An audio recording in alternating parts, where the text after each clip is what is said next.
La radio est un art aveugle. Yeah, it's quite cool. Et ensuite, Au début, c'était des déformations, c'était des coupures. il y avait un crocodile qui dormait dans l'herbe. Et ensuite, les bébés sages, ils s'étaient perdus. Énormément, très méchants. Bonjour. Alors 2 mots d'abord sur la personne que vous allez découvrir aujourd'hui. Elle a grandi au Congo, son papa était vétérinaire. Notre invitée aujourd'hui, c'est le cas de le dire, notre découverte, eh bien c'est Claudine André qui, il y a quelques années, a créé une association qui vient en aide aux singes bonobos, c'est Lola Ya Bonobo. Alors Claudine André, dites-nous un petit peu, comment est née cette association Lola Ya Bonobo ? Mon association est née en fait tout à fait par hasard pendant la guerre. C'était pas tout à fait la guerre, mais en 91 et en 93, on était rentré dans une période politique un peu compliquée au Congo, avec le départ de Mobutu vers sa zone natale et laisser soi-disant les tripartis s'arranger. Et donc il y a eu des pillages et la ville a été détruite. Et quelqu'un est venu me demander si j'avais été au zoo voir l'état du zoo. Bon, moi, je ne m'occupais pas du tout d'animaux, mais fille de vétérinaire au Congo, arrivée là-bas en 1951, comme ça je le dis, je ne dis pas mon âge.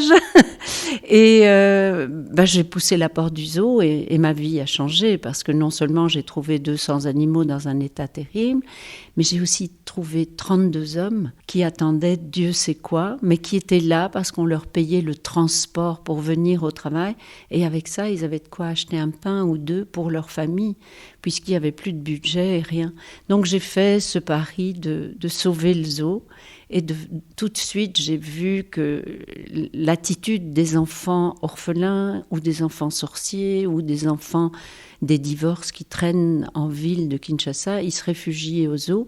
C'était pas très sympa avec les animaux, mais le fait de leur expliquer la vie des animaux, le nom et tout, j'ai vu leur transformation qui a fait qu'après, je me suis dit, ma devise deviendra toujours la conservation commence par l'éducation. Et ça a commencé comme ça, un bébé bonobo après 2 mois, et le directeur du zoo m'a dit « Ah mais maman Claudine, là tu dois pas mettre ton cœur, ce n'est pas un chimpanzé, c'est un bonobo. Et les bonobos, c'est 100% de mortalité, ils ne veulent pas vivre. » Et c'était un nouveau challenge, celui-là il fallait qu'il vive. Et en fait j'ai vu très vite que si vous portez ce bébé bonobo, il veut vivre à cause de vous, à cause de l'amour que vous lui donnez. J'avais trouvé le mode d'emploi et de 1 à 2, et aujourd'hui 130 ou 140 bonobos plus tard, on les a toujours sauvés, quel que soit l'état terrible dans lequel ils nous parviennent. Et voilà, l'aventure a commencé comme ça. Et c'est ce même directeur qui m'a dit « Mais tu sais, tu ne peux pas aller demander des dons et tout ça pour le zoo si tu n'as pas une association et tout. » Et j'ai créé les amis des animaux au Congo dans un premier temps. Et très vite, je me suis focalisée sur les bonobos et sur l'éducation parce que j'ai pris des renseignements à Anvers, un peu partout. Et on m'a dit combien c'était un animal extrêmement fragile, mais aussi qu'il était 100% congolais.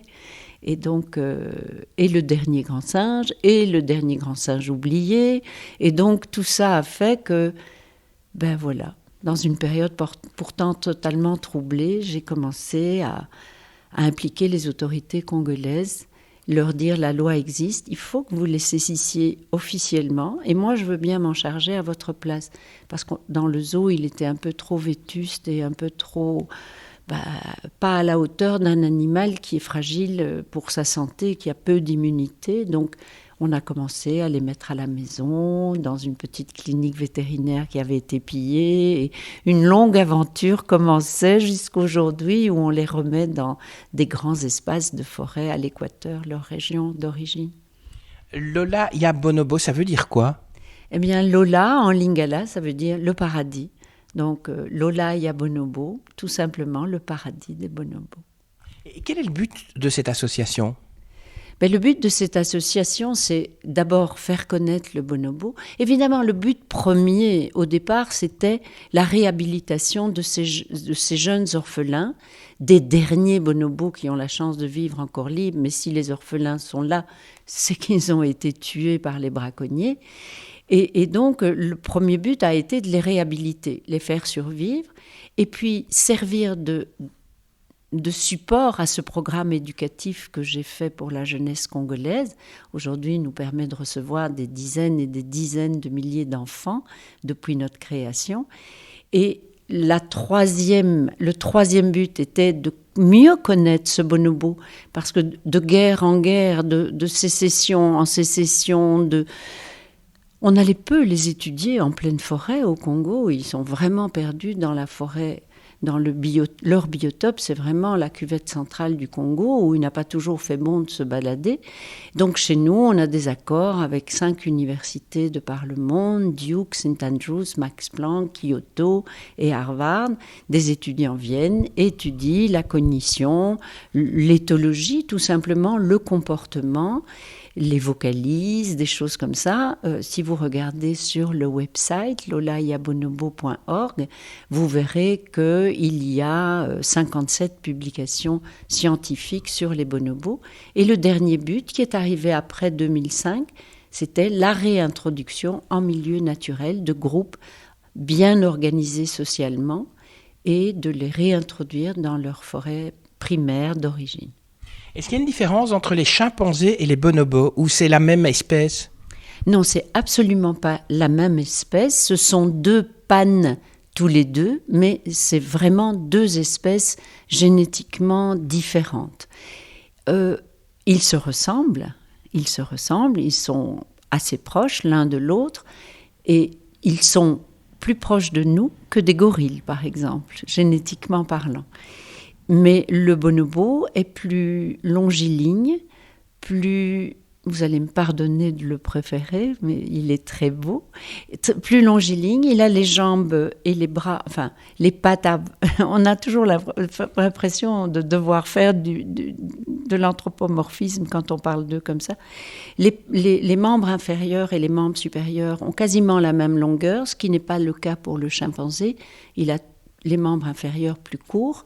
Il a une face noire, des petites oreilles noires, des lèvres roses, mais aussi une coiffure, c'est-à-dire une ligne au milieu, et dans le dos, vraiment une coiffure. Il marche beaucoup plus en bipédie que le chimpanzé, et il est, plus élégant, je dirais. Et son crâne, du fait de la bipédie, est positionné un peu différemment. Donc on voit un peu son os frontal, ce qui fait qu'il a l'air, puisqu'il a les arcades moins prognates, il a l'air un peu plus proche de nous, même si ce n'est pas vrai génétiquement. Mais c'est son organisation sociale qui en fait surtout une différence incroyable. C'est les femelles, l'alliance des femelles qui dirige, qui a son mot à dire. C'est vrai que les mâles sont très importants, spécialement les fils de l'alliance, mais son organisation sociale est fabuleusement intéressante. Le fait qu'ils nous ressemblent quand même beaucoup, est-ce que parfois vous n'avez pas envie de les traiter comme des êtres humains, vos bonobos ? Écoutez, moi je dis toujours qu'il y a...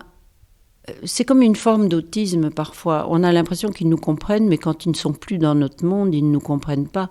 Et moi, je pense qu'il y a une ligne qui sépare nos 2 mondes, juste une ligne, que nous passons l'un et l'autre très souvent, mais ils sont aussi totalement animaux, et nous totalement sapiens, même si je trouve que la signification n'est pas très sympathique pour ce que nous faisons à travers le monde.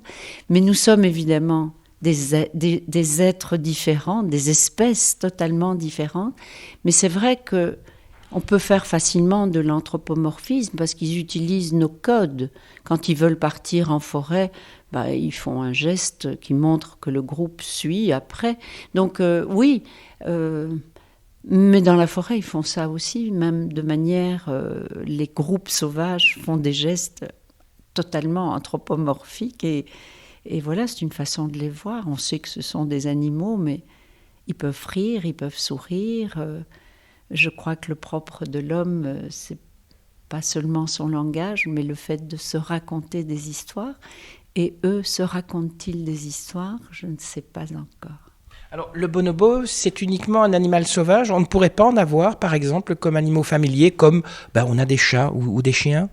Non, c'est absolument... Le bonobo est absolument un animal protégé par la loi dans le pays d'où il est, c'est-à-dire la République démocratique du Congo. Il est endémique là-bas, c'est-à-dire unique à ce pays-là, mais aussi toutes les lois internationales sur le commerce des espèces en danger le protègent. Ils sont dans l'annexe 1 de la loi de la CITES, la loi sur les actions commerciales qu'il pourrait y avoir avec lui. Non, on ne peut ni détenir, ni tuer, ni exporter un bonobo. Il appartient à son pays. Depuis 1974, en tout cas depuis la Convention de Washington, il y a des règlements extrêmement stricts. C'est un animal qui est également très solidaire. Quand un autre bonobo est en problème, ils lui viennent en aide. Vous pouvez nous en dire 2 mots ? Il a beaucoup d'empathie. En fait, il y a beaucoup d'études qui sont faites chez nous, spécialement par l'université de Duke, sur l'empathie. Et aussi, Monsieur De Waal, que vous connaissez, a eu longtemps chez moi une doctorante qui étudiait l'empathie. Effectivement, ils sont... Je ne sais pas s'ils sont... Ils peuvent être solidaires aussi, c'est-à-dire que, par exemple, si on fait une expérience de mettre il faut tirer sur un banc pour avoir la nourriture avec une corde. Si on tire tout seul, il n'y a plus la corde parce qu'elle vient que d'un côté. Non, eux, ils partagent très facilement. Et même les études montrent qu'ils partagent plus facilement avec un bonobo qu'ils connaissent moins bien ou pas du tout. Parce qu'ils ont peur des conflits, donc sont des diplomates nés. Mais l'empathie, un petit qui crie parce qu'on l'a bousculé ou quoi, il y a toujours un autre qui vient le prendre par le bras. Et vraiment, oui, il y a beaucoup d'empathie pour les autres, les uns avec les autres. Et puis ils ont une façon très particulière de résoudre les conflits aussi, une façon très physique, je dirais. Oui, et on dit toujours, et c'est un peu raccourci comme image, mais disons que pour aller très vite, je dirais, le bonobo est le hippie de la forêt et le chimpanzé est le guerrier de la forêt. Le bonobo, il anticipe même les problèmes qui peuvent arriver, donc les conflits. Donc on utilise le sexe comme langage de paix. Il est bien certain qu'ils utilisent aussi le sexe pour la reproduction, mais ça vient probablement en 3e position. L'autre, c'est juste un langage de paix. Et il n'y a pas toujours des relations sexuelles vraies, mais un contact génital qui apaise les tensions et qui montre « Oh là, je suis ton copain, on ne va pas se battre, etc. » Oui, c'est vrai, c'est pour ça qu'on dit qu'il est le hippie de la forêt, « Faites l'amour, pas la guerre », c'est la devise des bonobos. C'est pas toujours vrai parce que l'alliance des femelles qui dirige le groupe peut être extrêmement sévère avec les mâles, extrêmement. Ils marchent au pas depuis qu'ils sont petits. C'est ces dames qui dirigent et parfois elles sont des amazones, je vais vous dire, pas trop sympas avec les mâles. Mais c'est comme ça. Et quelles sont les menaces qui pèsent sur les bonobos ? La menace, je dirais. Les humains, tout simplement. Les humains sont vraiment les seuls qui menacent les bonobos. Parce qu'ils vivent dans une forêt immense, mais où les humains commencent à être partout avec l'expansion démographique.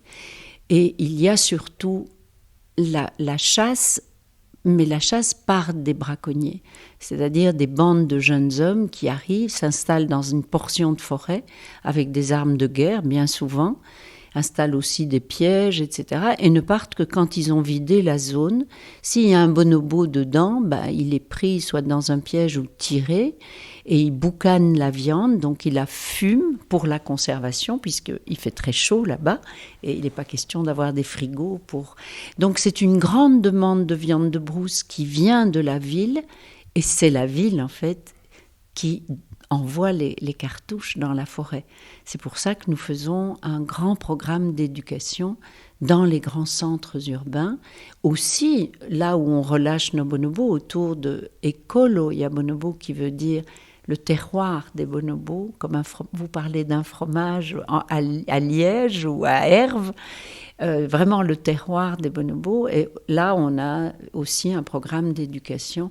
C'est important, mais c'est vraiment, il n'y a que l'humain et ce fameux trafic de viande de brousse qui est un mélange de plein de choses et on n'arrive pas à l'enrayer. C'est un mélange de traditions au départ, de goût pour la viande de brousse. C'est un business sans investisseurs, c'est-à-dire ils trouvent des cartouches, ils viennent, ils vendent ça très cher. Le village peut même aider, boucaner la viande, les femmes peuvent aider.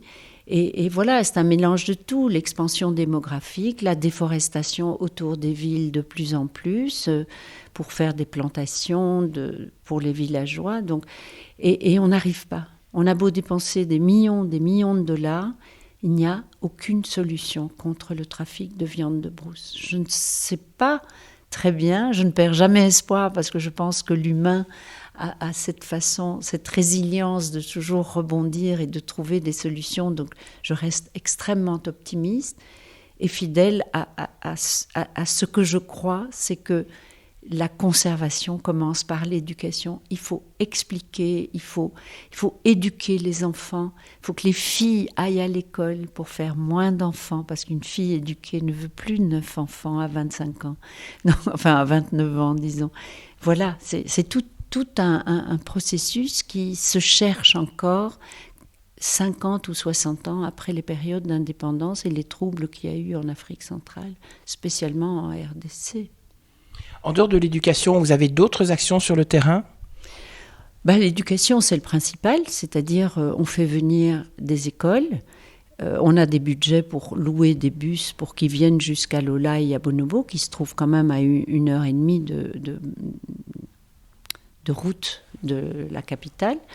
Mais oui, on a la radio, on éduque, et on travaille beaucoup aussi avec l'Institut de recherche biomédicale de Kinshasa, parce que tous les partenaires sont là, au cas où on aurait une autre pandémie, pareil au sida. Vous savez, on sait que les petits singes l'ont passé aux chimpanzés, et puis après ça s'est adapté à l'humain, et maintenant il surveille. Nous sommes ce qu'on appelle une population à risque, puisque nous recevons des grands singes, notre plus proche cousin génétique, qui viennent en direct de la forêt. Donc nous participons comme ça à la recherche biomédicale. Et vous savez, avec l'expansion démographique dans la ville de Kinshasa, où il y aurait près de 14 millions d'habitants aujourd'hui, avec peu d'hygiène, parce qu'on est dépassé par tous ces gens qui arrivent, et il y a des poubelles partout, et des caniveaux bouchés. On est peut-être vraiment exposé à beaucoup d'épidémies. Par exemple, depuis l'an dernier, on sait qu'on a le chikungunya à Kinshasa, qu'on a la dengue alors qu'on n'avait jamais eu ça. La dengue est quand même une fièvre hémorragique, donc on a eu une épidémie de fièvre jaune il n'y a pas longtemps, et je pense que ce petit moustique tigre qui donne la dengue et peut-être le Zika bientôt fait que nous sommes très entourés, et Dieu merci, c'est un institut qui est à la pointe de la recherche, avec le professeur Jean-Jacques Mouyembe, qui a des financements parce qu'on croit en lui, c'est l'homme d'Ebola, et c'est rassurant pour la ville de savoir ça. Et donc on collabore avec eux, ils mettent des pièges pour voir si les tsetse bougent, elles viennent chez nous ou pas. Donc c'est aussi quelque chose qui est très important pour nous, parce que les bonobos attrapent toutes nos maladies, tout. Exactement ce que nos enfants attrapent. Et d'ailleurs, les bébés bonobos sont un peu comme nos enfants. Ils perdent leurs dents de lait à 4 ans. Les femelles ont leur première période à 8 ans et demi.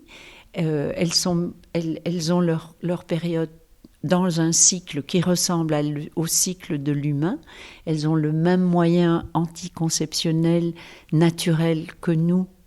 J'allais dire que nous avions, parce que depuis on avale tellement d'hormones qu'il est un peu plus tout à fait pareil, mais quand elles donnent le sein, elles n'ont pas d'ovulation, donc elles ne conçoivent pas un autre enfant et peuvent se consacrer 4 ans à l'allaitement, ce qui fait qu'une femelle bonobo qui a une portée presque pareille à la nôtre, autour des 8 mois et demi, ne fait que 5-6 enfants sur toute sa vie, Et donc, on en tue beaucoup plus qu'il n'en est. Combien de temps vit un bonobo ? Mais c'est quelque chose pour lequel on n'a pas beaucoup de recul, puisqu'on l'a découvert en 1927 vraiment comme espèce différente du chimpanzé. Il reste un pan, mais un pan paniscus, alors que le chimpanzé est un pan troglodytes, avec beaucoup de sous-espèces des deux côtés, mais de son côté, mais les bonobos sont uniques en fait. Et donc, je ne sais plus votre question. Jusqu'à quel âge vit un bonobo ? On dit qu'ils peuvent vivre jusqu'à 50, 60 ans, mais ils sont extrêmement fragiles. Dans leur biotope, évidemment, ils rencontrent moins de choses. Moi, j'ai relâché des bonobos depuis bientôt une dizaine d'années. Ils n'ont jamais eu une seule maladie. Pourquoi ? Parce qu'ils sont chez eux et les humains ne pénètrent pas dans cette forêt marécageuse. Mais il y a quand même un pic. Un peu comme chez les humains, on dit toujours que les hommes, plus que les femmes d'ailleurs, ont quand même un pic de mortalité dû par les crises cardiaques vers les 50 ans, etc. On est en train de participer à une étude sur les bonobos en captivité, en semi-captivité comme à Lola, ou en vraie liberté à Louis Cotal dans le parc de la Salonga, parce qu'il semblerait qu'il y aurait un pic aussi pour les grands singes vers les 35 ans, où les mâles sont plus susceptibles d'avoir des crises cardiaques, on croit en tout cas. Voilà. Parlez-nous un petit peu de ce programme de réintroduction qui est organisé par votre association. Mais écoutez, en 2005, j'avais peut-être déjà 85 bonobos à Lola et à Bonobo. Je les voyais arriver de plus en plus. Et je me suis dit, mais mon Dieu, qu'est-ce que je vais faire dans 10 ans ? Parce que je crois que quand on travaille dans la conservation, il faut avoir une vue à moyen terme, au moins à long terme si possible, mais rarement à court terme. On est déjà dépassé le lendemain. Et je me suis dit, mais est-ce que je vais un jour devoir euthanasier les derniers orphelins des derniers bonobos qui ont eu la chance d'être encore libres et les refuser parce que je n'avais pas de place. Donc, à ce moment-là, avec l'Union internationale pour la conservation de la nature, l'UICN, ou l'IUCN en anglais, ils avaient des lignes directrices, des guidelines pour la réintroduction de certaines espèces qui avaient été particulièrement réussies, comme les petits singes tamarines, etc. Et donc, ils ont fait une réunion pour remettre les guidelines à jour et essayer d'englober les grands singes. On se disait, on ne trouve pas de solution contre le trafic de viande de brousse, il faudrait peut-être essayer de faire la réintroduction. Et moi, ça m'a botté, et je me suis dit que voilà ma conscience en paix si je réussis à faire ça, et à commencer pour moi une des plus belles périodes de ma vie, c'est-à-dire suivre cette ligne directrice extrêmement stricte, mais trouver 6 sites éventuels pour faire cette réintroduction, ce qui m'a permis de partir à 1000 km de Kinshasa juste après la guerre et de retrouver ce que mon enfance m'avait donné à l'âge de 3-4 ans. Avec mon père vétérinaire, on allait dans les pays des 1000 collines, dans le Kivu, le Rwanda, le Burundi, en 1951, en chaise à porteurs, parce que les villages étaient partout, et il y avait une grande épidémie de charbon, qui est une maladie qui décimait les vaches Watutsi, les vaches avec des très longues cornes. Et mon père me laissait aller jouer avec les gens et tout. Et ici, j'ai trouvé que les gens n'avaient absolument pas changé. Les citadins sont aigris par leur pauvreté, etc. Mais dans la forêt, ayant survécu à tous les déboires, à tous les désolations d'être abandonnés par les uns et par les autres, ils étaient très heureux de me voir. Et surtout les femmes qui me disaient « Tu n'as pas de mari, toi ?» Je dis « Mais oui. » Et des enfants, oui, 5 enfants, et même des petits-enfants. Alors elles disaient « Ah ben alors la guerre est finie, sinon ils ne la laisseraient pas venir. » Et ces gens d'en bas, vraiment d'en bas, je me suis dit que c'était ça mon projet. Il fallait remettre les bonobos, mais avec eux. Parce que un projet tout seul comme ça, si les gens ne comprennent pas. Et donc ça a été pour moi une aventure formidable de faire tous ces sites et de choisir Ekolo et Bonobo près de Bassin-Coussou, parce que ces gens m'attendaient. J'avais l'impression qu'ils posaient encore un espoir, et on a commencé à travailler, à préparer et à remettre les gens en comité de développement de village pour leur réapprendre à remettre un pied devant l'autre et y croire encore. Et on a fait des arbres à problème, j'ai engagé un sociologue, voir leurs attentes, ne jamais dire « je vais revenir avec des bonobos et c'est grâce à ça ». Non, vous avez la chance d'être dans l'habitat des bonobos et c'est un espoir pour vous, pour demain, etc. Donc a commencé une aventure formidable de travailler. Et vous savez, ces gens-là, ils vous portent. La pyramide, tout à coup, se renverse. On leur fait confiance à la base et ils vous donnent une énergie positive. Et cette pyramide se renverse et part vers le haut, alors que tout le temps, la pyramide part vers le bas. On distribue l'argent à des projets, des grandes associations, et en fait, ils ont beaucoup de frais. Et ça arrive sur la pointe auprès de ces populations qui sont au contact vraiment des projets. Et ça, c'est important de retourner cette situation.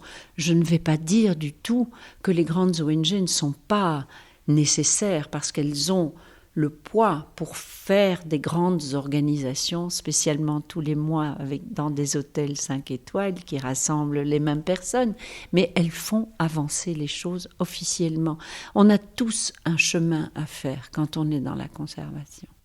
Alors, les gens qui vous écoutent à la radio, ils ne visionnent peut-être pas très bien votre travail. Il y a ce DVD qui pourrait leur être utile, qui s'appelle Bonobo, et qui raconte l'histoire de Benny. Vous pouvez nous en dire 2 mots de ce DVD qui s'appelle Bonobo, en fait? Oui, ça s'appelle Bonobo, et maintenant il est sorti aux États-Unis. Ça s'appelle Bonobo Back in the Wild. Et c'est en fait l'histoire d'un petit bonobo, heureux dans la nature, sur le corps de sa maman, l'arrivée des chasseurs, et puis un long parcours jusqu'à Kinshasa, dans des bateaux, dans tout, et puis sa confiscation, la chance de rencontrer Lola Yabonobo, sa réhabilitation, son introduction après dans des grands enclos et son retour à la forêt. Ça explique tout ce que je vous ai raconté. C'est pas un documentaire, en fait. Ce n'est pas un documentaire. Il existe vraiment, ce Benny, alors? Benny, et d'ailleurs il a été remis dans la forêt, mais ce n'est pas au moment où j'ai fait le film qu'on a fait ça. C'est parce qu'on ne peut pas, c'est trop scientifique, c'est des vraies cages, et là c'est des caisses en bois, etc. Mais l'image, c'est un docu-fiction, moi je dirais. Et ça raconte, les enfants adorent, mais les grands-mères comme moi aiment aussi suivre ça. C'est vrai que c'est un docu-fiction, mais qui parle des bonobos et qui explique l'histoire, mais c'est pas seulement l'histoire des bonobos, c'est l'histoire des chimpanzés, des gorilles et même des orang-outans en Asie. C'est l'histoire de tous ces orphelins grands singes. Et c'est vrai que ça donne une très très belle histoire, et c'est un... Oui, les enfants aiment, mais ceux qui les accompagnent devant l'écran l'aiment aussi. À regarder en famille. Une dernière question, d'ici, de Belgique, comment peut-on aider votre association? Ben écoutez, on a toujours besoin d'argent, il faut dire les choses assez crûment, parce que avoir un staff de 80 personnes, avoir des déplacements à faire, c'est 19 heures de pirogue, ça coûte de l'argent. On a des patrouilles anti-braconnage là-bas, on a un sociologue, on a même un diététicien qui explique aux mamans que la vie aujourd'hui, c'est aussi planter et ne pas se baser sur le poisson que la rivière donne seulement et de laisser pleurer les enfants quand ils ont faim. Non, on peut changer de système, ce sont des peuples de la forêt. Et à Lola Yabonobo, payer des bus pour des enfants, les déplacer, avoir plus de staff congolais pour faire l'éducation dans les écoles, tout ça coûte de l'argent. On peut donc faire un don. On peut aussi parrainer un petit bonobo, c'est 20 € par mois. Ça ne suffit pas, mais tous les parrains ensemble font un beau bouquet d'argent qui nous permet de faire survivre ce projet.